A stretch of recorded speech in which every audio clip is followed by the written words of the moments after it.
Tonu Kalam, the director of the UNC Symphony Orchestra, shared with me some ideas about phrasing that I thought were quite enlightening. Let's take a look.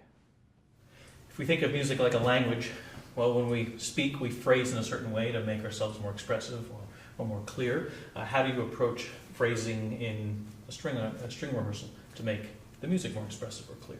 Well, I think it's very much a question of the linguistic analogy. In music, there are phrases that are the equivalent of clauses and sentences and paragraphs. We have to know where they are. That's part of our score study, obviously, is understanding how that is put together. And then we will ask for the players to phrase in a way that allows the music to breathe. And we have to think of breathing as a concept that applies to all music. Not just wind and brass players or singers have to breathe. String players have to breathe, pianists have to breathe, conductors have to breathe. We have to breathe on our pickup gestures. We have to breathe when there's a phrase ending and we're starting a new phrase.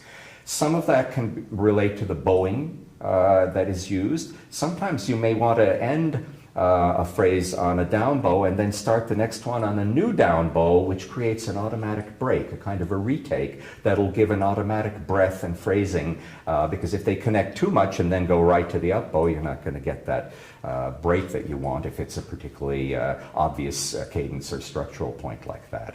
And just, if I can jump in for a second, in breathing, you almost mean two different kinds of breathing. You mean the kind of sense of a regular pulse that's connected to the music and to our body, and you're also talking about the larger phrase in terms of it not being metronomic necessarily, but going someplace, relaxing, exactly, coming back again. Yeah, that's the shaping of the phrase, the shaping and the direction, which is very important, and that I usually demonstrate by singing again. If it's a phrase that I want to go in a certain way and it peak at a certain place, or I don't want people to break the phrase at a certain spot where because of a bow change or something, I say, all of a sudden you lost intensity on that long note. Sometimes there'll be a phrase with a longer note value in the middle of it, and that note value will droop a little, and then the rest of the phrase comes, and it sounds like two separate ideas. I say, no, you have to sing through the long note and head for the end of the phrase, which is here. The arc of the phrase, and again, singing it and demonstrating it for them is the most efficient and valuable way